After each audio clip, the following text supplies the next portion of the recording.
આજે સૌરાષ્ટ્ર યુનિવર્સિટીમાં મુખ્યત્વે 3 માંગોને લઈ NSUI દ્વારા કુલપતિશ્રીને રજૂઆત કરવામાં આવી છે। મુખ્ય પહેલી માંગ કે NSUI દ્વારા ભૂતકાળમાં જે આંદોલન કરી અને 2010 થી 18 વચ્ચેના જે વિદ્યાર્થીઓ હતા કે જે ફેલ હતા અને કોઈ કારણોસર ગ્રેજ્યુએટ અથવા તો માસ્ટર થઈ નતા શક્યા અને તેની પરીક્ષાનો સમય પૂર્ણ થયો હતો, છતાં પણ NSUIની માંગણી અને આંદોલનને ધ્યાનમાં રાખી સૌરાષ્ટ્ર યુનિવર્સિટી દ્વારા એક એને મોકો આપવામાં આવ્યો હતો। તેના પરીક્ષા ફોર્મ પણ ભરાઈ ગયા છે।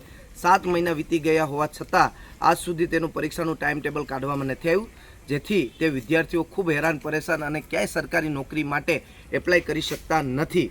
બીજો મુદ્દો છે કે તાજેતરમાં BHMS સેકન્ડ યરનું પરિણામ જાહેર થયું છે અને આ પરિણામમાં ઘણા બધી વિદ્યાર્થીઓની ફરિયાદ છે કે આ પરિણામમાં ક્યાંક મિસઅન્ડરસ્ટેન્ડિંગ અથવા તો સારી રીતે પેપર ચેક કરવામાં નથી આવ્યા, જેથી કરીને હોશિયાર વિદ્યાર્થીઓને ફેલ કરવામાં આવ્યા છે। એ પણ એમ માંગ કરીએ છીએ કે ફરીથી રીચેકિંગ કરી અને આ વિદ્યાર્થીઓને ન્યાય આપવામાં આવે।